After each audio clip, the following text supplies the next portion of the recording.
바탕으로 영화가 만들어진 것입니다. 설리 허드슨 강의 기적. 2009년 1월이었죠. 뉴욕에서 비행기가 출발을 해서 고도를 상승하는 중에 새떼와 충돌을 하게 됩니다. 그래서 엔진이 멈추는 비상사태가 발생이 됐고요. 그 상태에서 허드슨 강에 비상 착륙을 시도하는 겁니다. 그런데 중요한 건 한 명의 인명 손실도 없이 155명이 살아남은 겁니다. 그 사건 이후 항공업계에서는 썰리 기장의 허드슨 강 비상 착륙이 매뉴얼화됐을 정도입니다. 세월호 참사 때 박근혜 정부는 어땠습니까? 그래서 리더가 중요하죠. 이때도 썰리 기장을 처벌하려고 했다네요. 그 이유는 책에 있죠. 알라딘, 예스24 등 온라인과 오프라인 서점에 다 있습니다. 썰리 허드슨 강의 기적. 출판사는 인간 희극.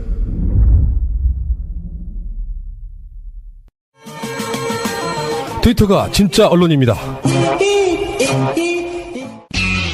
박근혜 씨의 세월호 7시간에 대한 이야기가 나오면서 슬슬 위기감을 느낄 만한 어떤 상황이 온 것 같아요. 요 며칠 사이에 차움병원이라는 저는 처음 들어본 병원이 아이고 왜 처음 들어보세요. 관심이 없으니까. 그 유명한 병원을. 차움. 그렇죠. 네. 차움병원이 지금 이슈로 떠오르고 있는데 최순실이 대통령 주사제를 대리 처방했다. 이런 폭로가 내부에서 나온 거예요. 이거 어떻게 보세요? 대리 처방이 일단 받아가는 거 다 가능해요? 가족인 경우에 가령 뭐 어머니가 거동을 못 하셔. 그래가지고 딸이 갔어. 그래서 아유 진료는 못 오셨고 약만 대신 좀 주셔요. 이러면은 그럴 수 그건 있겠다. 되죠. 가족 간에 또는 그 거동이 불편한 환자의 경우에는 그런 경우가 있는데 저는 그거 아니라고 생각해요. 그거는 네. 지병이 있는 가족일 경우에만 가능해요. 혈압을 계속 혈압약을 주기적으로 타가거나. 그러니까 그거는 근데 이 건은 그것과 달라. 이건 의료법 위반이에요. 아니 그러니까 내가 이게 맞다는 얘기를 하는 게 아니고 그렇다고 박근혜가 대신 그거 수령하는 것도 웃기지 않냐? 아니 주치의가 있잖아요. 아이 내 얘기를 들어봐. 그러니까 지금 박근혜는요 사인이 아니잖아요. 사인이 그 사람의 24시간 그 사람의 건강 상태 그런 그 모든 생물학적인 팩터까지가 전부 다 국가가 관리해야 되는 대상인 게 맞습니다.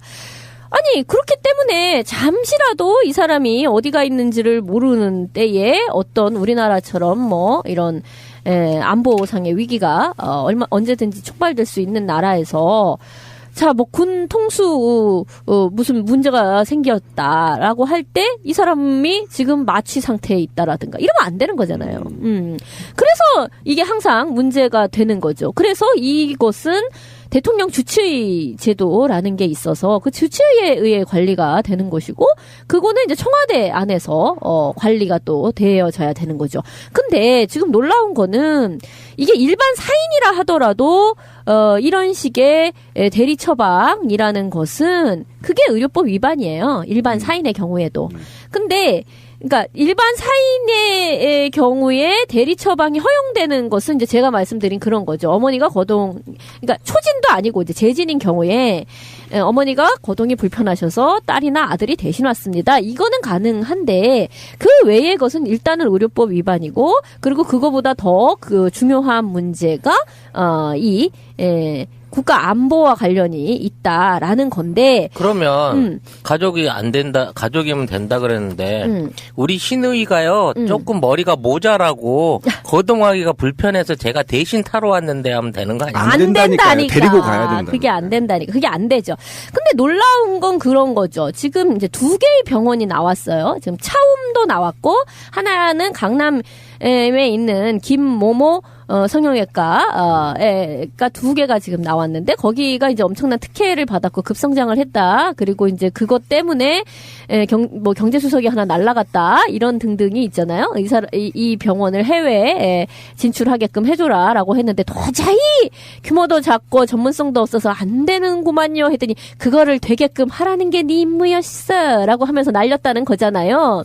근데 어쨌든 그것도 그거지만 아유 정말 알뜰하게도 빼먹었네 싶은 것도 있는데 그것보다 난 더 지금 미심쩍고 참 기분이 더티한 게 뭐냐면 보세요. 김모모 그러니까 김모모 의원이에요. 정확히 말하면 그 사람은 성형외과 전문의가 아니에요. 보통 성형외과 전문의가 아닐 때 김모모 의원 진료과목 성형외과 이렇게 되어 있는 거죠. 이제 그 사람은 일반의예요. 그러면서 성형외과 진료를 굉장히 오랫동안 해왔어요. 과거에 연예인의 왜 살을 뺐네 어쨌네 그거 관련해가지고 아시잖아요. 2000년대 초반에 있었던 사건입니다. 그 살을 뺐네 어쨌네 하는 것 때문에 이영자 말하는 거야? 네. 그것 때문에 이제 비밀 누설 혐의, 명예훼손 혐의로 7천 몇만 원을 물어준 유죄 판결을 받은 이제 곳이 같은 곳이에요. 근데 하여튼 거기에서 그때 JTBC 뉴스에 보니까 급하게 향정신성 그 처방 장부를 폐기했다. 라는 게 이렇게 보이더만요. 아니 근데 보세요. 최순실이 평소에 했던 얘기 중에 그런 게 많았다는 거예요. 이런 니도 해줄까? 언니 박근혜 저 얼굴 TV 나오는데 좋아 보이네? 그래 누가 그랬더니 최순실이 니도 해줄까? 이랬다는 거야. 그러니까 자기가 그러니까 성형외과 의사를 데리고서 청와대 가가지고 야매 시술을 그렇게 해줬다라는 거를 이렇게 떠벌리고 다녔대요. 그래서 이제 그 야매 시술론과 관련해서 이상모 기자가 그 고발뉴스에서 세월호의 그 7시간은 매선침 시술을 한 것 같다라는 얘기가 있었던 거잖아요. 그래서 지금 얘기인 즉슨 그 병원 의사가 그렇게 해서 청와대를 혹시 들락거리면서 뭔가를 했느냐, 그것도 있고, 또는 그 주사제 처방 이런 거를 가가지고, 최순실이 직접 박근혜에게 전달을 했느냐. 근데 그 약이 이를테면 향정신성 의약품까지를 포함하는 어떤 거냐. 그렇다고 하면, 시술을 받고 어쩌고 보다도 일단 그거를 어떻게 하고 정신이 나가 있는 상태가 아니었느냐. 등등이 여러 가지가 생각해 볼 수 있는 거죠. 방송 중간에 좋아요를 눌러주시면 새날팀들에게 큰 힘이 됩니다. 미리 감사합니다. 이제는 내가 찍은 사진이나 내 아이가 그린 그림으로 세상에 한 장뿐인 나만의 옷을 직접 만들어 입을 수 있습니다. 좋아하는 사람과의 커플티, 사랑하는 가족과의 추억을 담은 가족티, 자영업이나 단체분들에게는 맞춤형 단체 티셔츠를, 세상에 단 한 장도 맞춤 주문 제작이 가능한 프린팅 공작소를 검색해보세요. 광화문에서 화제가 됐던 그 디자인 말이지. 야, 박근혜 사진 들어간 이하 작가 작품. 우리도 맞춰해봐야지. 그림과 사진이 패션이 되는 곳 프린팅 공작소 프린팅 diy.co.kr 070-4211-2321 지금부터 당신은 평생 잊을 수 없는 숫자를 듣게 됩니다. 특히 술을 먹은 후 반사적으로 이 숫자가 떠오를 것입니다. 1800-6606 1800-6606 1800-6606 1800-6606 대리운전은 1800-쌍606 아주 그냥 번호가 입에 착착 붙는다. 1800-6606 잊어버릴 수가 없네, 번호를. 단 한 권의 책도 무료 배송해주는 온라인 서점이 오픈했습니다. 온라인으로만 도서를 판매하는 창고형 서점, 이름은 동네 책방입니다. 신간 베스트셀러, 유아도서, 어린이 전집, 학습만화, 아동 학습지 등 어린 자녀를 두신 엄마들과 아이들에게 아주 유익한 책방이 될 것입니다. 모든 상품은 10% 할인에 5%에 해당하는 신세계 상품권을 증정하고 있습니다. 열심히 사시는 이분들이 장사가 잘 되셔서 새날 애청자들이 키운 온라인 서점 하나가 널리 커나갔으면 좋겠습니다. 포털에서 동네 책방을 검색하세요. 안드로이드나 아이폰에 동네 책방 앱도 있습니다. 기억하세요. 동네 책방. 일단은 이걸 좀 정리를 해야 될 것 같아요. 국가 통수권이 어떻게 관리되고 있냐면 음식물과 소대변 그리고 국가가 지정한 의료진들에 의해서 질병, 예측, 그다음에 추적 관리를 하게 되어 있습니다. 그리고 이뿐만 아니라 대통령 스트레스 관리, 그다음에 업무량, 그다음에 에너지 축적량까지 총 포함을 해서 업무를 배정하게 되어 있습니다. 그래서 업무를 사실상 시행할 때는 주치의에게 이 업무를 해도 되는 건지를 사전 논의하고 그 논의 바탕에서 관리가 됐던 겁니다. 이게 극단적으로 국민들한테 알려졌던 게 바로 김대중 대통령 시절이었거든요. 그래서 많이 알려요. 김대중 대통령이 매우 심신이 열악해서 사실 굉장한 연세도 많으시고 연세도 많았고 그다음에 고문의 후유증으로 사실은 많은 영양제를 투입하면서 업무를 봤다는 게 그래도 나오면서 건강관리 굉장히 잘 되고 있었죠. 그게 바로 의사가 할 일인데요.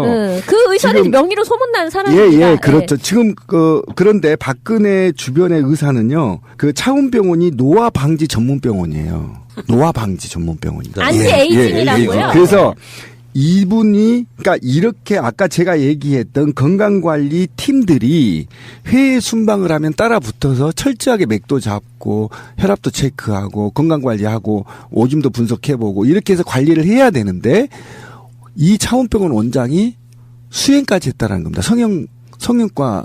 성형인 거잖아요. 이게 노화 방지니까. 아니 그거하고는 좀 다르긴 한데. 잠깐만요. 그러니까 그러면서 수행까지 했다라는 겁니다. 이게 지금 가장 큰 문제고 이게 이제 두 번째 문제고요. 첫 번째 문제가 뭐냐면 지금 최근에 속보 기사에 내려온 거 보면 최순실이 박근혜 대통령의 주사제를 대리 처방했다라는 겁니다. 이건 확인이 된 거죠. 근데 이게 프로포폴이라는 거예요. 예? 프로포폴이 뭐죠? 연예인들 힘들면 편안하게 쉬려고 맞다가 죽기도 했잖아요. 그 주사제를 처방받아서 최순실이 직접 낫겠죠. 박근혜가 놓겠습니까? 이 프로포폴을 왜 맞았냐는 겁니다. 그러면 이게 마약 대신해서 맞는 거냐? 이 문제가 지금 남아있는 거예요. 이거 엄청난 범죄입니다. 그러니까 프로포폴은 원래 이렇게 그 중독성도 약하고 환각 효과도 그렇게 길게 늘어지는 게 아니기 때문에 일종의 이제 주로 드시는 분들한테는 간식처럼 여겨지는 거 아니겠습니까? 주식은 다른 게 있고 우유주사. 그렇기 때문에 이런 건 이게 잠깐 휴식 시간에 잠 안 올 때 2-3시간 그냥 짜투리 시간 있을 때 쓰시는 그냥 껌이나 드로프스 같은 종류인 거고, 만일 이 정도로까지 대통령 지근거리에서 수행하는 사람이 향전실성 약물에 대한 관리가 안 됐다고 치면 그보다 더한 것에 대한 연관성이나 의심은 안 해볼 수가 없는 거예요. 지금 순방 가서 들어누운 게 벌써 몇 번이에요. 순방만 갔다 오면은 막 일주일 여럿씩 열감기로 들어눕기도 하고 그랬잖아. 과연 그게 지금 우리가 생각하는 것처럼 순수하게 순수하게 과로를 국사를 돌보기 위해서 외교 활동을 열심히 하기 위해서 그랬던 거냐? 이런 부분에 원초적인 의심을 가져봐야 될 증거인 거지. 그럼 질문. 의사한테 원래 프로포폴이 무슨 수술 같은 거 받을 때 편하게 자라고 놔주는 상태에서는 이쪽 향정신성 의약품이 안 되는데 그것만을 막기 위해 처방받으면 그때 마약이 되는 거죠. 향정신성 의약품인 건 맞죠. 맞는데 이제 가령 수면 내시경을 한다. 내시경을 하는데 괴로워. 이 사람 막 이렇게 웩 하는 거 너무 못 견뎌.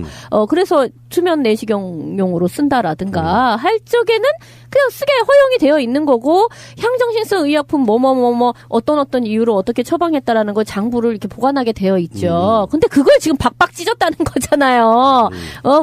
성형외과, 그러니까 모 의원 진료 과목 성형외과인 곳에서 그랬다는 거고, 그리고 아까 그 노화방지, 차움병원의 노화방지는 성형인 거는 아니고, 거기는 이제 비타민 주사 같은 거 이렇게 놔주고, 그러니까 VIP를 대상으로, 거기가 이제 회원권이 1억 원이다라고 했던 곳이에요. 근데 정식 회원권을 사지는 않고 와가지고 드립다 갑질을 해대더라라는 게 처음 차움병원에서 나왔던 이야기였었어요. 거기 직원들이 마늘 주사 같은 것도 주나 보죠. 몰라, 하여튼 그래서 어쨌든 와가지고 막 지랄을 하고 진상고객 지랄을 나부터 보라고 지랄을 하더라 최순실이가 막 이런 얘기가 터져 나왔던 거죠, 그 안에서. 근데 어쨌든 그 병원은요, 차움병원은 이를테면 여성 노화 방지이자, 그러니까 부인과 원래 그 차병원이 산부인과로 되게 유명하잖아요. 거기에 부속 영리 그런 병원식으로 운영이 되는 건데, 그게 노화 방지이자 여성 호르몬 관리이자 미용까지를 포괄하는 그런 개념이에요. 거기에다가 이번에 왜 한우석 박사 사건 이후에 줄기세포 연구가 다 금지가 됐다가 올해인가 풀었잖아요. 그게 이제 차움병원에서 이거를 받은 거야.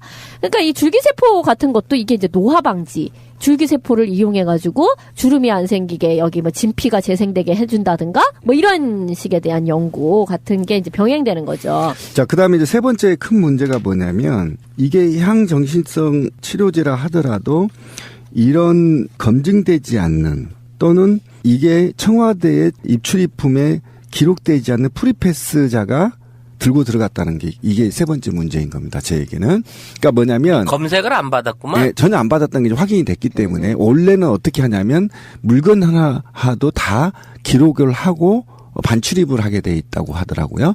그런데 최순실은 이런 물품을 가지고 그냥 청와대를 들랑달랑 했다라는 것입니다. 이게 세 번째 저는 문제라고 생각하고 이것들이 이 물품이 아까 찌라시님 얘기한 대로 진짜 프로포폴만 갖고 들어갔는 것인지 그리고 박근혜 씨가 지금 오른팔이나 왼팔 짧은 팔을 입지를 않는데요. 그게 이제 주사 구멍 때문이라고 소문이 다 나 있는데요. 이것도 사실은 전부 확인을 해야 돼요. 웃을 일이 아니에요. 진짜 이거는 왜 그러냐면 국가를 대신하는 못하게. 네, 웃지 마세요. 이거 매우 심각한 문제입니다. 심각하죠. 한번 생각해 보세요. 그 트렁크 안에 마약이 있을지 프로포폴이 있을지 쥐약이 있을지 만약에 그렇다면 한번 생각해 보십시오. 쥐약은 뭐야 또. 뭐 부정선거를 제끼고라도 국민이 찍어준 대통령을 최순실이 죽일 수도 있었잖아요. 아무런 제재 없이 들어갔잖아요. 제가 이걸 얘기하는 겁니다. 그리고 아까 찌라시님이 얘기한 대로 7시간이는 어디든 그리고 회의만 갔다 오면 우리 방송에서 매번 나갔어요. 제가 무슨 얘기했죠? 의사들 다 잘라야 된다고 얘기했죠 그때. 낙타고기 드신 줄만 알았지. 네. 그러니까. 회의에 갔다 오는데 어떻게 감기로 일주일씩 누워 있습니까 대통령이. 이게 말이 되는 나라입니까 이게. 이건 주치의들 모가지 다 잘라야 됩니다. 그러면 창원병원에서 하던 산부인과 의사가 들랑달랑 했잖아요. 그러면 이들이 관리를 주치의, 하던 주치의들이 이거 전부 다 책임져야 될 문제인데. 차원병원이 있고 거기 그렇지가 노화방지 또. 차원병원이라는 곳이 있고 또 엔드 강남에 작은 김 뭐뭐 의원이 그러니까, 있어요. 그러니까 어쨌든 피부 관리한 사람들만 지금 들랑달랑 한 거 그러니까 아닙니까? 궁금한 게 실제로 서창석이는 정유라 관리했다는 의혹이 있는 거고 그렇죠. 예. 진짜 주치의는 그 사람 임명해서 정유라 관리시키고 본인 주치의는 성형외과이거나 안티에이징이었다는 거잖아. 그러니까 주치의가 서울대 병원장으로 이제 옮겨갔을 때, 그러니까 청와대 산부인과 주치의가 옮겨갔을 때, 이 성형 관련한 이 주치의도 서울대 분원의 병원에 석좌 교수로 옮겨갑니다. 아, 외래 교수로 옮겨갑니다. 문제는 그 분원에는 성형외과가 없는 거야. 없어요. 그러면 그 사람이 주치의가 되려고 해야 되는 거야? 사실상은 그 새끼 주치의로서 애미 주치의의 역할을 했던 거죠. 뭐 새끼 마담 같고 좀 이상하다. 근데 어쨌든요. 그 사람이 김모모 라는 사람은 근데 이제 성형외과 의사도 전문의도 아닌데 이제 성형 관련된 시술을 굉장히 오랫동안 해왔다라는 얘기는 사실 좀 그래요. 그러니까 온갖 학회나 이런 데에서 별로 검증되지 않는 것까지도 아주 그냥 자유자재로 내가 좀 손기술이 있지 이러면서 무리한 것까지를 다 이렇게 해온 하는 사람이다라는 건데요. 어쨌든 지금은 이 사람 잠적했어요. 그 여자 대통령이 예뻐지려고 우리가 왜 그 한 10년 전 박근혜 사진 보면은 정말 볼품없는 얼굴이거든요. 최근에 얼굴 보면은 훨씬 더 젊어졌고 예뻐진 건 사실인 것 같은데 그건 뭐라고 비난할 수 없다고 생각해. 인간의 기본적 욕망이기도 하고. 근데 문제는 이제 이게 세월호 7시간에 그러고 있었다는 어떤 정황들이 지금 드러나고 있으면서 국민적으로 분노하는 거 아니에요? 맞습니다. 그러니까 지금 엉뚱한 데서 사실은 우리가 박근혜 마약에 대한 얘기는 뭐 3년 전에도 이야기를 했었어요. 근데 그 박근혜 마약설이 아주 미세하게나마 프로포폴과 연관이 되면서 지금 약 좀 하시는 분들이 한 종류만 하시는 건 아니잖아요. 여러 가지 종류로. 그러니까 드로프스 수준이라잖아 지금. 그러니까 보통 이제 마약 관련된 이야기를 할 때 뭐 대마초를 풀어라 말아라 뭐 이런 얘기를 할 때 꼭 나오는 얘기가 그거예요. 이제 대마초는 이제 입문용인데 그거로부터 시작을 해서 그 더 다른 마약에 대한 거부감이 없어지고 이제 한번 열리면은 쭉 간다. 그러니까 그 첫 번째 첫 단추를 그렇게 쉽게 생각하고 풀 문제가 아니다. 이제 이렇게 얘기들을 하죠, 보통. 근데 어쨌든 저는 그런 비선으로 박근혜가 관리되고 그다음에 이 과정에서 박근혜가 하루에 1시간에서 2시간 정도만 직무를 보고 나머지 다 관저에 있었다라는 게 정설이잖아요, 지금. 그런 것 같아요. 남은 시간은 진짜로 프로포폴 드셨나요? 그런데 이때 무엇을 했는지도 저는 분명히 밝혀져야 된다고 생각합니다. 예. 네. 그렇지 않고서는 이 역사가 다시 또 민비 이후에 재반복, 100년 좀 넘어서 지금 재반복된 거거든요. 그러니까 이게 또 반복되는데 그 근거가 나왔어요. 정유라가 대통령의 꿈이 있었다고요. SNS에서 지금 까발려졌죠. 진짜? 예, 예. SNS 어떻게 까발려졌냐면 유기견과 관련해서 불만을 매우 토로를 하면서 이거 현 정부는 할 수 없으니까 직접 대통령이 돼서 해야지라는 키워드가 SNS에서 지금 기사화돼서 난리가 났거든요. 그러니까 이런 것처럼 차기 30년 후엔 또 정유라가 대통령이 될 가능성이 있어요. 그래서 박근혜의 모든 패륜 행위가 이번 참에 전부 다 밝혀져야 된다고 생각. 하나도 남김없이 낱낱이 밝혀져야 되고 여기에 국회의원들이 힘을 쓰라는 겁니다. 그때 김기춘으로 한번 들어가 볼게요. 세월호 사건 때 김기춘이 국회에서 답변한 내용을 그대로 한번 읽어드리면은 질문자가 박영선 의원이었죠. 대통령께 세월호 참사가 있던 날 서면 보고로 10시에 했다는 답변이 있지요. 예. 이때 대통령께서는 어디에 계셨습니까? 그것은 제가 정확히 알지 못하고. 그러니까 대통령께서 어디에 계셨는데 서면 보고를 합니까? 대통령께 서면 보고하는 경우는 많이 있습니다. 왜 서면 보고를 하지요? 아마 정확한 사항을 보고하기 위해서 그렇게 한 것으로 합니다. 그럼 대통령께서 집무실에 계셨습니까? 위치에 대해서는 제가 알지 못합니다. 비서실장이 모르면 누가 합니까? 비서실장이 일일이 일거수일투족을 다 아는 것은 아닙니다. 대통령이 이날 일정이 없었던 것으로 저희가 알고 있는데요. 집무실에 안 계셨다는 얘기지요, 지금? 그렇지 않습니다. 집무실에 계신데 왜 서면 보고를 하나요? 집무실도 좀 떨어져 있기 때문에 저희들이 서면으로 많이 올립니다. 이 부분은 지금 답변이 정확하지 않습니다, 실장님. 이런 식으로 대화가 되고 있거든요. 그러니까 만약에 직무실에 있었다면 김기춘은 직무실에 있었습니다라고 이 키워드 한 번만 던지면 끝나는 문제인데 직무실에 없었기 때문에 관저에 있었다는 말을 또는 제3의 지역에 있었다는 말을 못하니까 계속 돌리는 겁니다. 비서실장이 대통령의 위치를 파악하지 못하면 비서실장이 아니죠. 전에 그 이야기 했잖아요.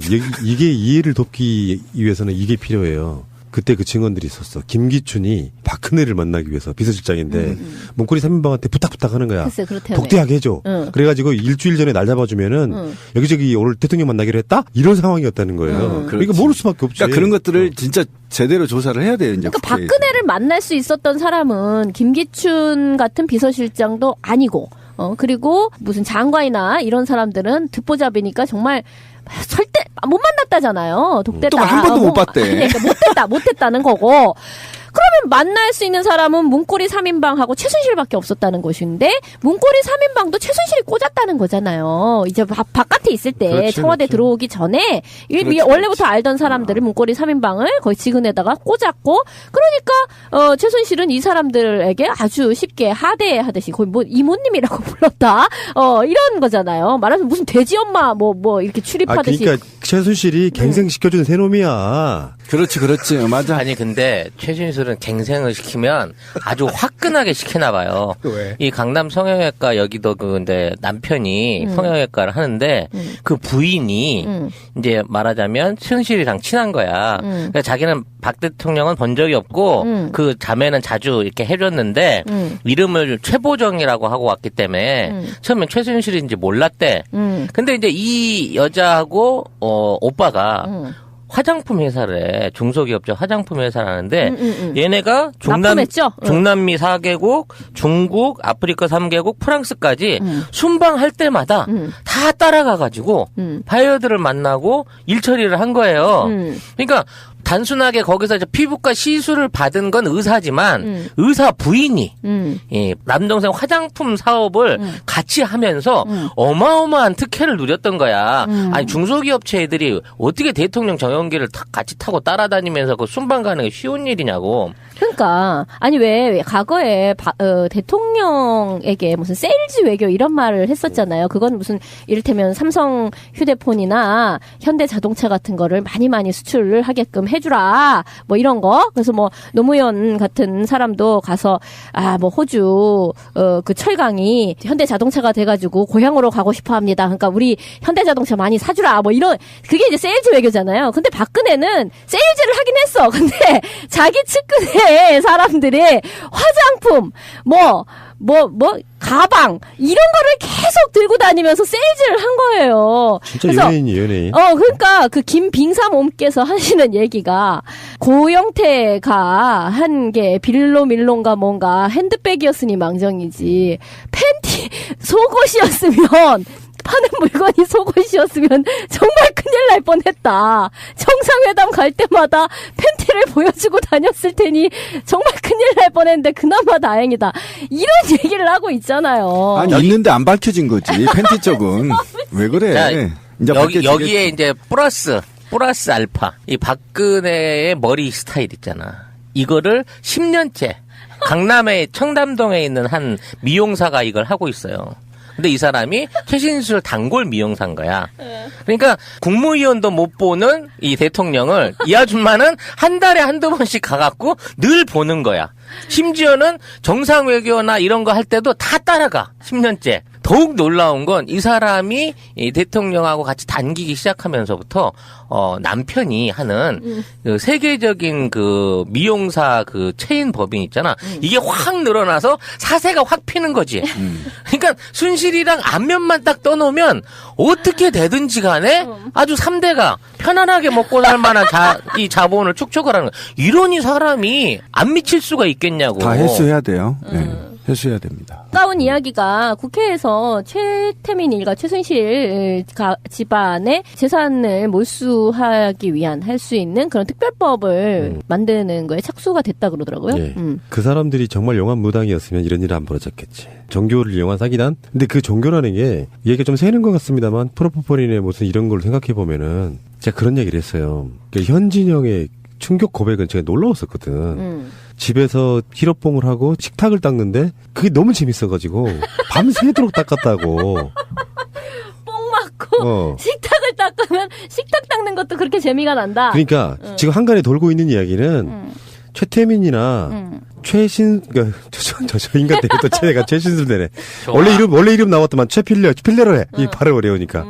이 최필러 씨 가족이 그냥 어떤 영험한 걸 보여주는 게 아니고요. 예를 들어서 마약을 먹은 상태로 무언가 필꽂히게 만들면 예를 들어서 제가 그런 이야기를 했었거든. 정말 유명한 배우랑 잠을 자고 싶으면 있잖아요. 필러폰 같은 경우는 그런 증상이 나타난대요. 아무것도 없는데 그걸 하는 행위 자체가 이루어지는 정도의 환각 상태가 일어난다며. 그러니까 종교적 영험함은 사실은 어쩌면 종교적인 진짜 영험함이 아니라 마약의 힘이었을지도 모른다는 생각을 요즘 마약류의 류라고 하세요. 그러냐면 우리 중학교 때 저희가 다니던 학교 세대들은 본드가 유행이었어요. 정말 저급한. 저는 이제 냄새가 안 맞아서 코가 예민해서 안 왔는데 시도는 해봤는데 안 되더라고요. 저는. 근데 그때 청소년들이 본드를 했던 이유는 본드 하기 전에 우리 그때는 뭐 조용훈 뭐 이런 아이들이 우리 팬이었잖아. 뭔지 알겠다. 그걸 생각하면 책받침을 보면 그리고 그 본드를 하면 실제 그 본드 환각 상태에서 그 조용훈과 사랑을 나누는 거야. 그 똑같은 거라고. 전 마약을 안 맞아봐서 모르는데 제가 MRI 찍을 때 그 터널 들어갈 때 맞는 게 그게 맞아. 프로포폴 맞죠. 저 양반 다 해보신 붕 뜨는 거 그거. 왜 다 해보신 분들 그걸 안 때. 해보셨을까? 코가 예민해서 안 맞더라고. 그 냄새가 역겨워서. 그러니까 어쨌든 그런 걸 노리니까 그 상태에서 내가 걔도 하는 거야. 하느님 어쩌고저쩌고 하면 진짜 하느님이 나타난 것 같아. 깨고 나면. 아니 뭐 과거에도 가령 종교적인 그 트랜스 상태는 어떤 약에 의한 거하고 굉장히 뭐 뇌의 상태가 굉장히 비슷하다라고도 얘기를 하고 실제로 또 어느 종교에서는 그런 약물을 많이 또 활용하는 경우도 있어요. 그러면은 아주 오래된 이야기죠. 지금 뭐 이제 일부 언론에서 나오는 7시간 동안에 그것이 얼굴을 고치기 위한 성형인지 아니면은 휴식을 취하기 위해서 어떤 향정신성 의약품을 맞고 있는 건지 정확히 모르는 건가? 그건 어느 쪽 결론이에요? 모르겠어요. 아니 그거는 일단 뭐 이상호 기자가 처음에 얘기를 꺼냈을 때는 이렇게 칼침 맞은 자국이 있는 그 근처가 이렇게 부은 거라든가 아니면은 입 쪽에 그 멍이 이제 덜 가신 자국이라든가 이런 걸 통해서 그러니까 그 4.16 직후에 이렇게 나타난 박근혜 얼굴을 옆면으로 찍었을 때 약간의 그런 자국이 보인다라는 것 때문에 매선침 시술을 받은 것 같다. 그리고 많은 성형외과 그 시술을 하는 사람들에게 물어봤더니 그때에 이제 피부가 굉장히 아프기 때문에 여러 방을 찔러야 돼서 굉장히 아프대요. 아파서 그걸 위해서 이제 프로포폴이라든가 뭐 이제 이런 것을 하게 되면 그게 약간 이제 잠들었다 깨는 시간이 한 7시간이 된다라는 게 이제 이상호 기자의 얘기였는데 어쨌든 지금 모모 강남의 그 성형외과 의원 거기에서 향정신성 의약품 그 장부가 폐기되고 뭐 거기에 대리 처방을 또 해 갔다 차원병원에서 대리 처방을 해 갔다 등등으로 미루어 봤을 때 또는 최순실이 외부의 버젓이 내가 야매 시술 같은 거를 해줬다 이런 식의 데리고 가서 해줬다 뭐 이런 식의 얘기를 하는 것으로 보아 실제 뭐를 했을 가능성도 있고 원래 그런 게 있어요. 가령 프로포폴에 중독이 되면 내시경 할 때 왜 그것 때문에 이제 프로포폴 이렇게 하면은 내시경 안 받아도 되는데 계속 다니면서 내시경 받는 그런 사람도 있어요. 프로포폴이 좋아서. 그거 받으려고.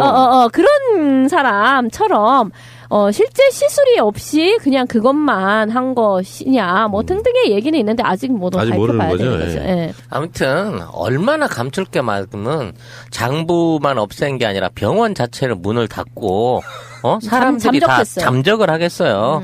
이게 위험한 꼴이구나 하는 걸 스스로 드러내는 거예요. 아니 제가 볼 때는 그렇다고 하더라도 처방한 근거가 반드시 남아 있습니다. 왜냐하면 의료보험 신고를 했을까 이거? 아니 신고가 아니라 약을 이렇게 제공하는 제공사가 있기 때문에 반드시 기록에 남게 있습니다. 그 초법적인 분들이시라서 뭐 정황적으로는 어느 정도 이제 그 어떤 가닥이 좀 풀리는 느낌이고 거기다 이제 하나를 첨가를 하자면 그 당시에 박근혜는 뭐 약에 빠졌던 시술을 받았던 그 사이에 또 다른 곳에서는 또 무슨 일이 벌어졌느냐 뭐 이런 이야기도 있을 수 있는 거고요. 천도제 이야기가 이제 또 있는 거고. 재워놓고 수습 못하게 이런 이야기가 나오고 근데 있다. 요즘 떡설은 제외시켜버렸더라고요. 오늘 떡설과 관련해서 좀 나오는 게 있죠. 그건 이제 방앗간에 가셔서. 아니 근데 왜 그 이상호 기자 그 뭐 매선침 시술 그 얘기가 나왔을 때 지금 이런 시국이 아니라 딴 때 이 얘기가 나왔으면 굉장히 파괴력이 있는 기사예요. 그런데 어마어마하죠. 거기에 달린 댓글들이 어떤 식이냐면은 천도제설까지 얘기가 나오니까 그나마 작은 걸로 덮으려고 매선침 이야기를 하고 있다. 오히려 박근혜 보호용 기사인 것처럼 사람들이 그렇게 이제 이상호 기자가 누군지를 모르는 상태에서 그렇게 댓글을 다는 사람도 그러니까 있더라고요. 이런 것도 있어요. 사실은 최순실 박근혜 게이트는 어떤 느낌이냐면은 이제는 어떤 이야기가 나와도 우리가 믿고 싶은 것만 믿게 돼버린 어떤 집단적인 어떤 상황에 몰려 있을지도 몰라요. 그래서 쟤네들이 어떤 실드를 쳐도 안 믿겠고 다 거짓말처럼 들리고 이쪽에서도 내가 생각했던 게 아니면 안 받아들이려고 하는 어떤 심리가 대중적으로 있을지 모른다는 생각을 해봤어요. 그러니까 이제는 집단적인 어떤 언론을 통해서라도 통제가 안 되는 상황까지 와 있는 게 아닌가 이런 생각 좀 해봐요. 그만큼 군중은 분노하고 있다. 이렇게 해석해보는 것 크게 틀리지 않을 것 같다는 생각을 해봅니다. 자, 그러면은 차은택 이야기를 한번 해볼까요? 그 차은택이 한국에 들어와서 지금 보여주는 화제가 좀 그렇게 가기는 좀 이상하긴 해요. 그죠? 비주얼이 너무 달라서 느끼는 쇼킹함? 그 자체도 사실 이야기거리가 되긴 하는데. 일단 그 모자랑 선글라스를 안 벗는다고 싸가지 없는 시기라고 욕을 무지하게 언론에 먹었는데 나 또 거기서 인간적으로 저래서 못 벗었구나 라는 일종의 그 연민이 좀 느껴지더라고. 근데 그거보다 중요한 건 이 사람의 행적들 안에 청와대에서 직접 파견 나와 있는 수석이 모든 일에 동행을 하거나 하수인 노릇을 했다는 거예요. 근데 이 하수인인 안종범이 내가 보기엔 이건 뭐 안중근 이후에 최고의 열사가 될 각오를 하고 지금 진술을 하는 게 아닐까 싶을 정도로 모든 걸 다 얘기해. 막 다 까놓고 얘기해. 검찰이 깜짝 놀라겠어. 이게 소매만 거두라 그러는데 팬티까지 훌러덩 내리는 느낌이야. 그러면서 그 쓸데없이 물어보지도 않았는데 대통령의 의중이 그런 것 같아서 내가 참여를 했습니다. 일을 했습니다. 이렇게까지 말을 할 정도로 완전히 뭐랄까 마음을 바꿔먹은 그 변심의 의도가 그 뭐지 하고 배경이 들어올 정도로 아주 그 강도 높은 증언들을 쏟아내놓고 있거든요. 항산화 안티에이징 전문 쇼핑몰 안티오의 10월 이벤트. 가습기 살균제 성분으로 어떤 치약을 써야 할지 고민이신 모든 분들께 천연 건강치약 건강치아 보감을 더욱 놀라운 할인과 사은품 혜택으로 안심하고 양치하실 수 있도록 준비하였습니다. 환절기 피부 건강을 고민하고 계신 모든 분들께 상처 연고로 유명한 마데카 성분이 들어있는 센텔라 프로텍티브 크림을 강력 추천합니다. 타먹는 숙취 해소제 편안타 무료 체험 이벤트와 탈모 예방에 탁월한 인기를 끌고 있는 스트롱 포 헤어 샴푸 등 저렴한 가격과 구성으로 안티오에서 만나보실 수 있습니다. 검색창에 안티오를 검색하세요. 자기야, 보험 뭐뭐 들었어? 글쎄, 아는 사람 통해서 몇 개 들었는데 사실 뭔지는 잘 몰라. 마이 보험 체크에 일단 전화해봐. 1800-7917. 내가 든 보험이 나에게 잘 맞는 보험인지 진단해준다고. 물론 추천도 해줘. 그런 곳이 있어? 1800-7917? 나도 그곳에서 진단받고 나에게 꼭 맞는 보험으로 갈아탔지. 아무 보험이나 대충 가입할 것이 아니라 나에게 맞는 보험, 이게 중요하지. 1800-7917 주소창에 한글로 my보험체크.com을 쳐보세요. 보험은 좋은 것입니다. 필요 없는 보험을 상세한 설계 없이 가입하는 것이 나쁜 것입니다. 우리 꽃님이 역시 똑똑해. What a wonderful 와, 셀카봉 고급스럽다. 엑서리스 셀카봉 몰라? 유희열이 꽃보다 청춘에서 사용해서 화제가 된 그 셀카봉 말이야. 셀카봉이 다 같이 뭐가 달라? 뭐야? 이거 비주얼부터 다르잖아. 싸구려 셀카봉이 아니네? 어디 싸구려랑 비교하지 마. 예술의 나라 프랑스가 만든 최고급 셀카봉이야. 난 스마트폰 말고 디카도 되는 셀카봉 있었으면 좋겠어. 엑서리스는 3kg DSLR까지 가능하단 말이야. 오. 그리고 어떤 크기의 핸드폰도 셀카 촬영이 가능하다고. 근데 이거 어디서 사는 거냐? 액션스튜디오.co.kr 또는 포털에서 엑서리스를 검색해봐. 홈페이지에서만 특가 판매 중이야. 이거 방송 준비 안 하지? 그런데 엑서리스가 뭐냐? 셀카 마니아라면 누구나 갖고 싶은 셀카봉. 럭셔리하네요. 그러니까 이 사람은요, 자기가 살려면 어쩔 수가 없는 거고요. 사실 이제 이렇게 조사를 받게 될 때 대지를 시키지도 않고 조사를 이렇게 하게 되면은요, 원래 이제 그게 검찰 입장에서는 일종의 기술이잖아요. 저 사람으로부터 어떤 것을 빼낸다라는 것이. 근데 너 가만히 있으면 너 독박 써라고 얘기를 들었을 때 얼마나 겁이 나겠어요. 이름도 종범인데 나 잘못하면 주범 되게 생겼잖아. 그러니까 막 얘기를 하는 수밖에 없는 것이고, 최순실도 심지어 자기에 대해서 일개 뭐 개인이 뭐 일탈 행위가 어쩌고 하는 대목을 보고 울컥했다는 거잖아. 내가 시내를 지키니까 언니 옆에서 이만큼 얻어먹잖아라고 했었던 사람이 어느 순간에 나만 골로 가는구나라는 생각이 들면 그렇게 억울하고 배신감이 느껴지는 거죠. 근데 누가 그러더라고요.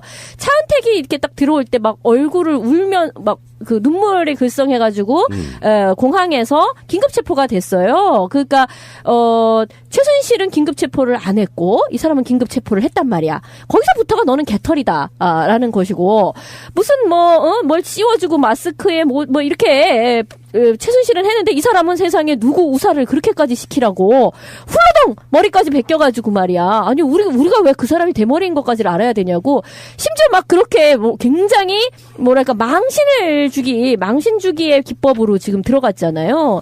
근데 보세요, 우병우는 얼마나 지금까지 자기 품위 플러스 뭔가를 다 예우해주고 있잖아요. 조선일보에서 잡은 특종처럼 누가 거기에다 밑에다 이게 다리 이거까지 다 그려놓더라고. 예상되는 밑에 장면은 어떤가? 그것처럼 아직까지도 우병우는 구속 수사도 아니고 집에 귀가를 시키고 온갖 째려볼 거 다 째려봐가면서 이 사람은 품위 내지는 어떤 직위가 상당히 인정되고 있잖아요. 그걸 보면 우병우는 아직까지 끈 떨어지지 않았고 아직까지 뭔가가 있고 검찰에서의 선배면 선배 뭐 이런 식의 대우가 있는 거고, 안종범이라든가 차은택이라든가 얘네들은 굉장히 비참하게 그렇게 얘네가 처리를 하려고 하는구나라는 게 보이는 거죠. 나타나는 어떤 현상들만 보면은 주범과 종범이 이제 가려진 거예요. 그 차은택이 소유했다고 말하는 플레이그라운드라고 있잖아요. 그 회사도 사실은 최순실 거였다. 그러니까 그렇죠. 권력이 있는 언니에게 빌붙어가지고 호가호위하던 유세를 부리던 인물들이 뭐 안종범이나 차은택 같은 부류인 거고, 우병우하고 최순실과 박근혜가 이 사건의 핵심이라는 걸 그렇죠. 그냥 보여주는 거예요. 깃털과 몸통이 나뉘는 거죠. 그 얘기 좀 해봐야 될 것 같아요. 좀 시각이 전 다른데, 대한민국 검찰이 골든타임을 놓쳤어요. 이 진실을 밝히기 위해서. 차은택이 일본을 2번 들랑달랑 했다고 하죠, 중국에서. 그러면서 일본에서 누구를 만났는지 알 수가 없습니다. 왜 중국에 숨어 있다가 갑자기 일본을 건너가서 일을 보고 다시 장시호를 만났다는 설이 있죠. 그렇죠. 어쨌든 그런 게 있어서 이미 도주를 하면서 증거인멸을 거의 다 했고, 출구 계획 프레임을 이미 짜 있다. 그 프레임에 따라 들어왔고요. 문고리 3인방의 집을 압수수색하는데 3주가 걸렸어요. 모든 걸 다 인멸했겠죠. 그죠? 그 다음에 이제 안종범이 왜 굳이 안종범과 박근혜와 최순실은 한 몸이라고 보고 있거든요. 대한민국 국민 누구나 한 몸으로 보고 있죠. 그런데 갑자기 안종범이 검찰에서 음성을 내놓고 박근혜 대통령 의중이다라고 얘기하면서 최순실을 두둔하겠습니까? 이 말은요, 책임의 일부를 분담시키는 겁니다, 지금. 그러니까 최순실은 결과적으로 법정에서 어떠한 제목으로 다루기가 어려운 상태로 만들어 놓고, 그렇죠. 실질적으로 법률적으로 매우 민감한 부분에 대해서는 박근혜한테 떠넘기고 박근혜는 어차피 하야로 모든 책임을 질 거거든요. 그러면 범죄적 책임에 대해서는 면죄부를 받을 가능성이 매우 높습니다. 이후에도 사실은. 왜 그러냐면 대통령이 들어가면 금방 석방해 주거든요. 예우 차원에서. 아무리 독재자가 하더라도 해주잖아요. 사면시켜 주잖아요. 그러니까 그런 걸 전반으로 거쳤을 때 지금 이 언론 플레이를 검찰과 언론이 하고 있단 말이에요. 그리고 우리는 거기에서 받아서 분노만 할 뿐이죠. 그런데 이 프레임이 보면 이미 압수수색의 골든타임을 놓치고 증거인멸을 다 했고 그들이 어떻게 검찰을 대응할 것인지 우병우가 컨트롤했을 가능성도 있고 김기춘이 했을 수도 있죠. 이 질문답이 검찰 특별조사팀과 이 범죄자들과 상호 공유했을 가능성이 매우 높다라고 한다면 이것은 매우 짜여진 각본대로 범죄에 중대한 거는 박근혜 쪽으로 밀고 정책적 판단이었다라는 이런 결론을 내려고 하는 의도가 있는 것이고 최순실은 결국은 한두 개의 비리로 한 1년형이나 2년형 정도 받을 수 있는 정도. 이 정도로 죄를 나누고 있다라는 사실이 지금 조금씩 밝혀지고 있다라는 겁니다. 지금 우리 지하 위층에 계시는 분들이 이사를 오셔가지고 망치질 소리가 지금 애청자 여러분께 이해를 좀 해주시기 바랍니다. 아니 근데 난 되게 궁금한 게 정유라가요. 과연 이 사건으로부터 무관한 사람이 아니고 또 심지어 지금 신병이 확보되지 않은 상태에서 가령 최순실이 해외에 벌려놓은 사실 독일에 최순실이 일을 벌리기 시작한 거는 최근의 일들이 아니에요. 92년도부터 독일에서 계속 뭔가를 해왔거든요. 거기에 자회사, 사실 페이퍼 컴퍼니에 해당되는 게 14개, 이고, 외환관리법 위반이라든지 탈세라든지 하는 거에 대해서 독일 검찰이 이미 다 수사를 하고 있어서 한국에서, 한국 검찰이 협조만 요청하면 나는 다 줄란다, 라고 하고 있는데 수사 협조를 요청을 안 하고 있는 거죠.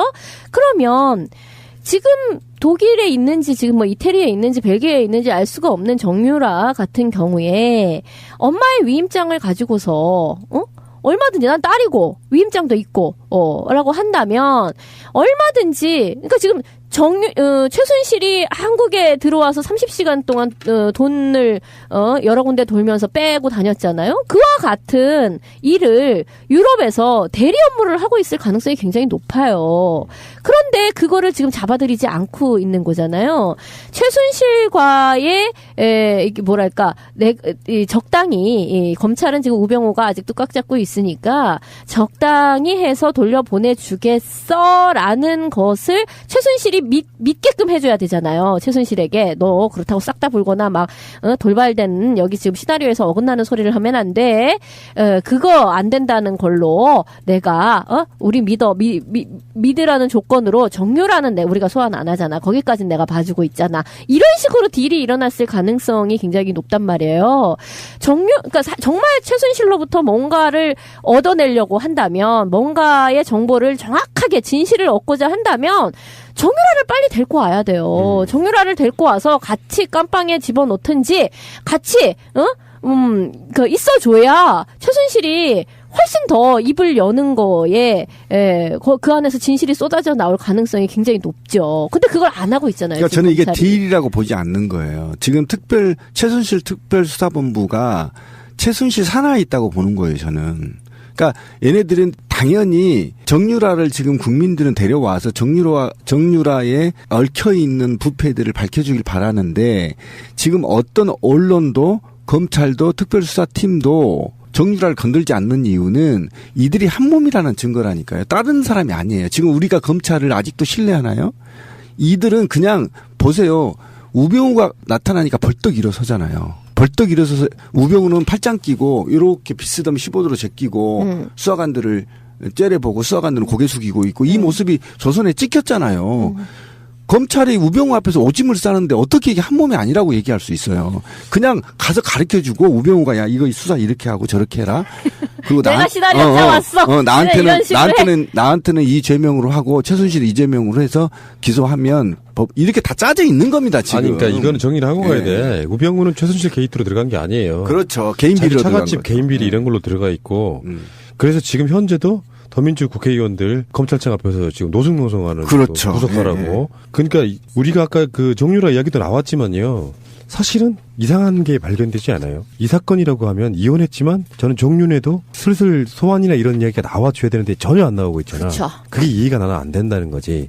한 2년 전까지 부부였었고 사실 국정농단에 정윤회 게이트가 얽혀 있었던 이 사람이 전혀 거론이 안 된다는 게 저는 굉장히 이상하다고 생각이 드는 거예요. 의아해요.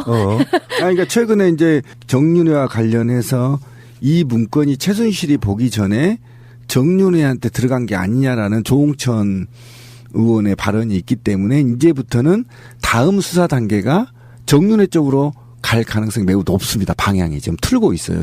정윤회가 자유롭지 않습니다. 지금. 그것만은 확실해요. 그러니까 정윤회가 어떻게 해서 이혼을 하고 제3의 권력기관으로 빠져나가 있는지에 대한 국민적 의문이 있는 거 아닙니까?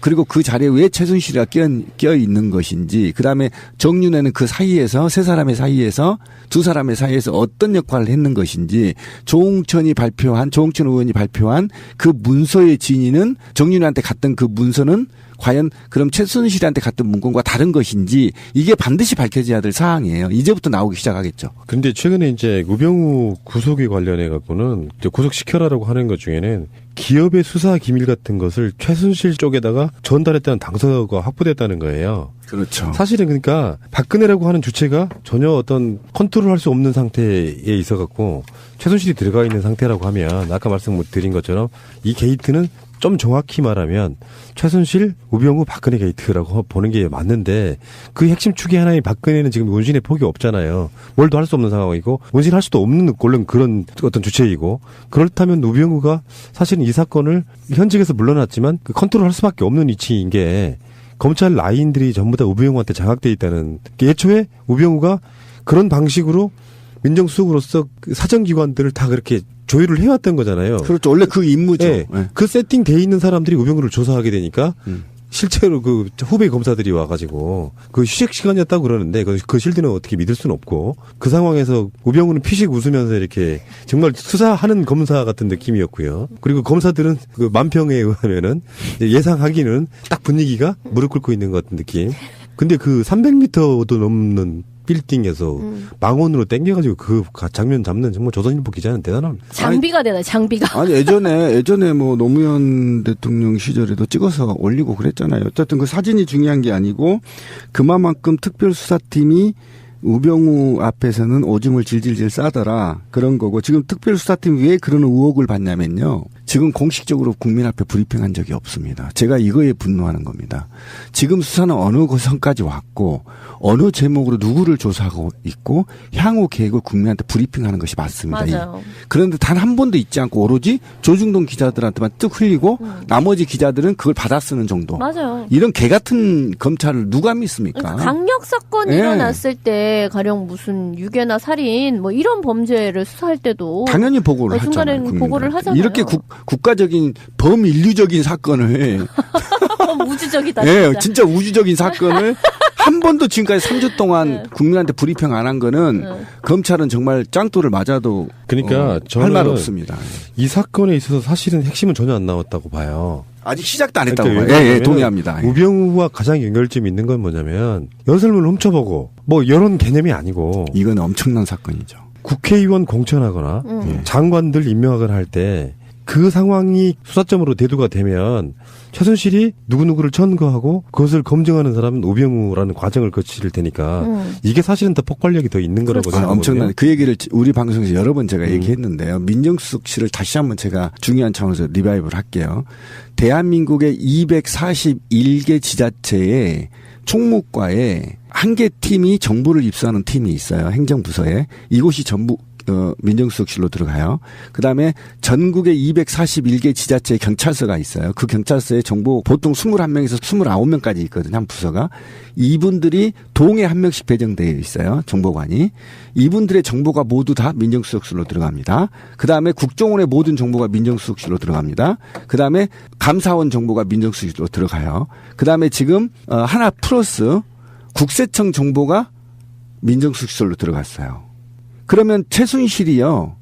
이렇게 권력을 행사할 수 있었던 건 이 권력이 있었기 때문에 가능한 겁니다. 그러니까 우병우와 최순실은 분명히 한 몸이에요.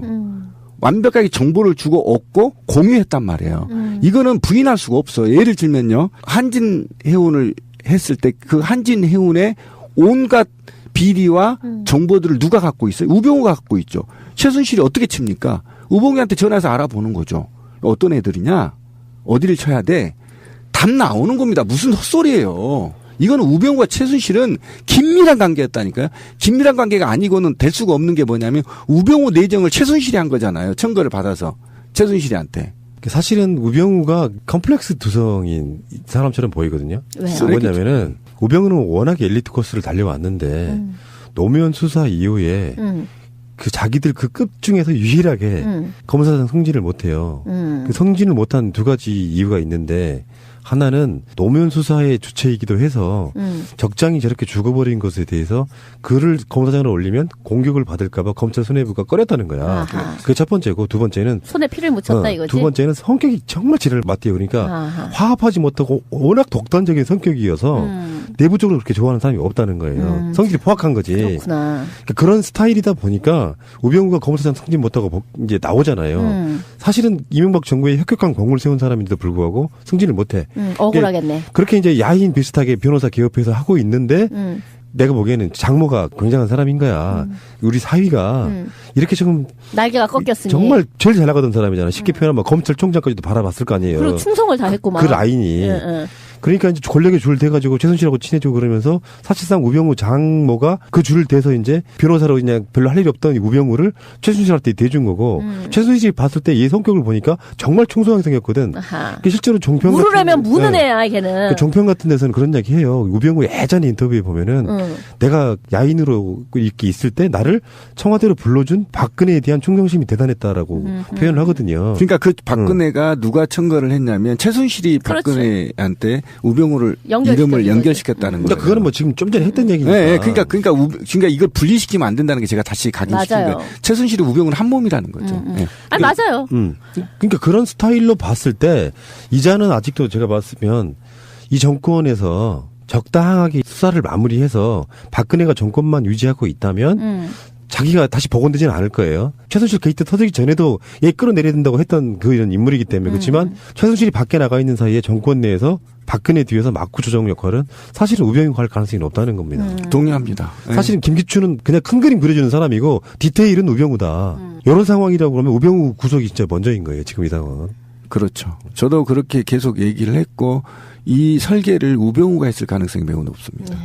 동의합니다. 그게 지금 곳곳에서 드러나고 있고 왜 그러냐면 지금 우병우 사단이 모두 물러나지 않았어요. 현직에 있어요 지금. 다 그대로 있다니까? 네, 그대로 있다니까. 하나도 바뀌지. 심지어는요 검찰총장도 사실 우병우라는 그렇죠. 둘이 쇼하는 겁니다 지금. 검찰 입장에선 우병우한테 잘 보여서 꽂힌 놈이에요. 좀 심하게 말하면 최순실한테 잘 보여서 꽂혔겠지. 김수남이라고. 그렇죠. 김수남이 얼마나 이상한 놈입니까? 근데 이번에 국민적 막 분노가 막 일어나니까 우병우에 대해서 다른 죄도 한번 조사해봐. 뭐 직무유기야. 민정수석으로서 박근혜가 최순실에 의해서 농단되고 있으니까 근무를 대만하게 해가지고 최순실 게이트가 일어났다라고 말하는 거거든요. 그러니까 우병우는 원래 조사 목적이 압수수색을 하고 집을 털었어야 될 목적이 사실은 처가건 아니에요. 그렇죠. 처가건 아닌데 기밀누설죄, 국가기밀누설죄로 먼저 쳤어야 돼요. 그런데 그거는 이제 얘기가 나오기 시작하거든요. 그러니까 안종범 같은 경우도 수사를 받으려고 할 때 변호사가 있잖아요. 변호사가 우병우 처가 쪽 사람과 관련이 있어요. 그러니까 우병우는 이 사건이 났을 때 그 반계에 있는 자기 정범들을 다 자기 라인에서 이렇게 변호사 같은 걸 컨트롤하려고 하고 있는 정황들이 있어서 우병우 안 가두면 사실 이 박근혜 최순실 게이트는 전혀 그냥 수박 거달기로 갈 가능성이 높다는 거죠. 맞아요. 그러니까 박근혜, 최순실, 우병우 게이트라고 얘기를 해야 돼. 굳이 말하자면. 사실 진짜 굵직굵직한 그리고 사실 이 사람이 정말 무슨 최순실하고는 좀 종류가 다른 공직에 이렇게 쭉 있었던 사람이라는 점에서 사실은 더 책임감이 무겁죠. 정말 나쁜 놈이지. 그러니까 그 조응천 의원을 잘 봐야 되는데 조응천 의원 트위터나 페이스북 가면은 무지무지한 것들을 막 이게 암시조로. 조응천은 일단 우병우가 너무 싫은가 봐요. 왜냐면 그 당시에 정윤회 게이트 때 이 새끼 때문에 학을 뛴 거거든. 나이도 한참 어려요. 우병우는 지금 50도 안 됐어. 40대 후반이죠. 근데 별명이 조홍천 의원이 만든 별명이야. 우병우가 아니고 우가부라고. 갑질한다고. 우가부. 네. 병우가 아니라 앞뒤가 가부. 똑같은 뭐 우씨 이렇게 부르고 막 그러는데 지금 조홍천 의원의 트윗 하나만 읽어드려볼게요. 이런 게 있어.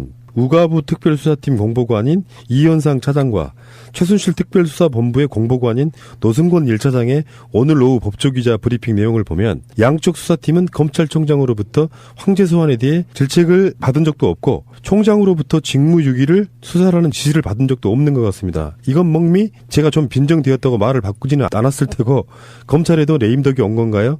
레임덕이 오거나 말거나 그건 그쪽 사장이고 도대체 한 가지라도 앞뒤가 맞는 게 없는 책임은 누가 지는 겁니까? 라고 했는데 이런 트윗이나 SNS를 굉장히 많이 올리고 있거든요. 현재 상황에서 나는 문재인의 해안 하나 높게 봐요. 검찰과 관련인데다가 심지어 최순실 게이트의 가장 피해자이기도 해요. 그러다 보니까 조홍천에 갖다 꽂은 거. 조홍천 자체의 존재감이 왜 이렇게 무서워지냐면은 그쪽에 있는 모든 생리를 다 알고 있고 그렇죠. 직무상 비밀유선 조항 때문에 말 안 하고 있는 것도 너무나 많단 말이에요. 이 상황에서 검찰은 수사를 해놓고 밖으로 일단 조선일보나 이런 데를 통해 갖고 조중동 통해 가지고 수사 중간상으로 흘려요. 그리고 그게 이슈가 되면 조홍천의 SNS를 먼저 봅니다. 내가 어떤 허점을 잡혔는가 그렇다는 거예요. 그러니까 지금 조홍천이 뭐 이제 어떤 일각에서는 조홍천이 지금 청와대에서 얻은 거를 다른 방식으로 본인이 하지 말고 터뜨리기를 바라는 사람도 있는데 조홍천의 존재감은 이런 데서 드러나는 거예요. 디테일이 워낙에 강하니까 누구를 직접 찍어서 어떤 상황들을 다 설명해 주는 상황이라 굉장히 앞으로 크게 도움이 될 것 같다는 생각이 들어요. 근데 직접적으로까지는 못할 겁니다. 왜냐하면 청와대에 기밀누설죄가 적용되면 큰일 나기 때문에 간접적으로 흔들 수밖에 없고 유일하게 지금 청와대가 대응하는 게 조홍천 의원한테만 대응해요. 그러니까 보면서 대응 안 합니다. 청와대하고 검찰이 조홍천 SNS만 보고 있는 거야. 그것만 보고 있어. 뭘 들킨 거지? 뭘 책 잡힌 거지? 이런 느낌. 어떻게 대응해야 되지? 봐야 되니까 유일하게 지금 청와대가 3주 동안 대응한 게 조홍천밖에 없어요. 골 때리는 상황이 지금 벌어지고 있습니다. 아니 그것도 그렇고 지금 정호성 그 핸드폰에서 박근혜가 최순실에게 보여줘라, 최순실과 의논해라라는 게 육성이 다 지금 녹음 파일이 까진 거잖아요.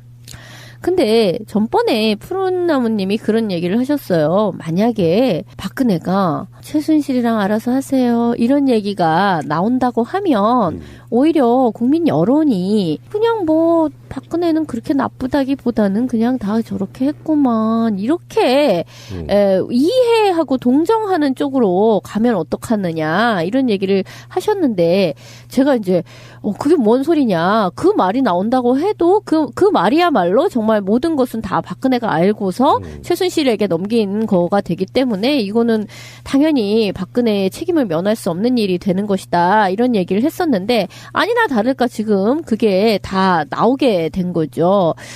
정우성은 워낙 지금 일도 많고 그래서 오더를 받으면 다 자동으로 녹음이 되게 돼 있었다는 거예요. 그 지나가는 소리로 뭐라고 픽하면 뭐라고 했는지 이렇게 놓칠 수도 있고 또 맨날 수면 부족이었다네요. 그래서 음성 반응 녹음이었었구나. 그러니까 자동으로 녹음이 그러니까 음성 반응. 그래서 그게 다 들어 있다는 거야. 박근혜로부터의 오더가 그 전화기에 다 녹음 파일로 들어가 있다는 거예요. 그래서 그게 이제 까지게 되어서 그거는 지금 빼도 박도 못하는 박근혜가 다 알면서 최순실에게 이 국정을 다 갖다 앵겨 바쳤다라는 것이 지금 나온 거예요. 근데 실제로 지금 검찰이 취합하고 있는 정보들은 나중에 검찰이 살아남기 위한 용도로 쓰여요. 그렇겠지. 지금 현재는 그러니까 수사를 안 할 거다라는 시각은 볼 필요가 없다고 생각해.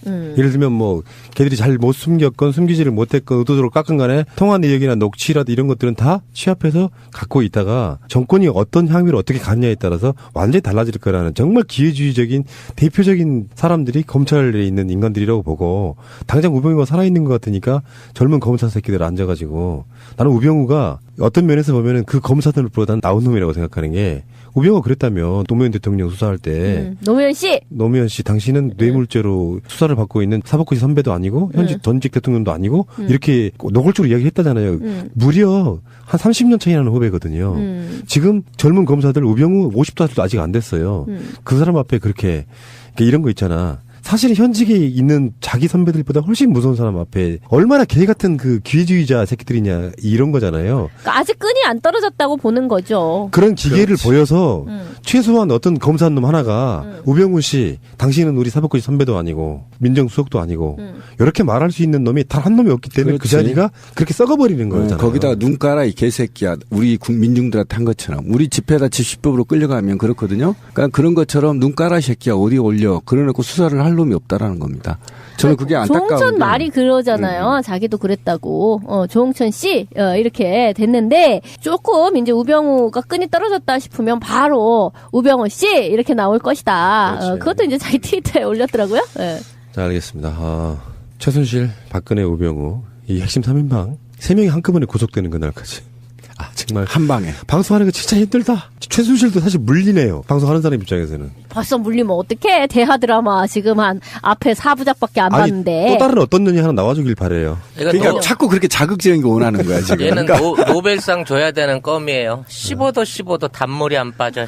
만약에 우리가 이제 팟캐스트를 그만두고 나이를 한참 먹은 후에 최순실 게이트가 우리 방송의 하이라이트였을 거라고 봐요. 자네 당뇨라며? 당뇨하면 생각나는 식품 있지 않아? 여주? 호호, 잘 아는데. 여주는 천연 인슐린이란 별명을 갖고 있어. 그 여주를 주원료로 제주 조리대, 양파, 귀리, 보리, 뽕잎 등을 배합하여 만든 당 스마트 100을 먹어봐. 혈당을 100으로 유지하는데 도움을 준다는 뜻이라는데 당 스마트 100. 자네 부인 겨울이면 감기가 심하다면서 감기하면 생각나는 식품 있지 않아? 배? 도라지? 맞아. 그 도라지와 배즙을 주 원료로 대파, 생강, 무 등을 배합하여 만든 도라지 배즙 감뚝을 드시게 해봐.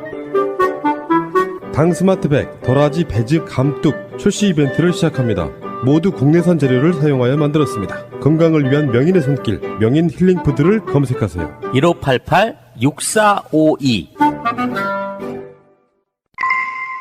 인터넷 쇼핑몰을 하고 싶으세요? 회사 홈페이지를 만들고 싶으세요? 새날과 연대하는 한국 도메인 지원센터에 연락해보세요. 새가 날아든다를 듣고 연락했다 하시고 상담을 한번 받아보세요. 친절하게 응대를 해주실 겁니다. 아주 저렴한 가격으로 홈페이지를 만드는 방법, 한국 도메인 지원센터입니다. 02-6049-2616 한글로 한국도메인센터.kr 홈페이지 잘 만드는 회사가 한국 도메인 지원센터라는 것을 전 세계가 알아버렸습니다.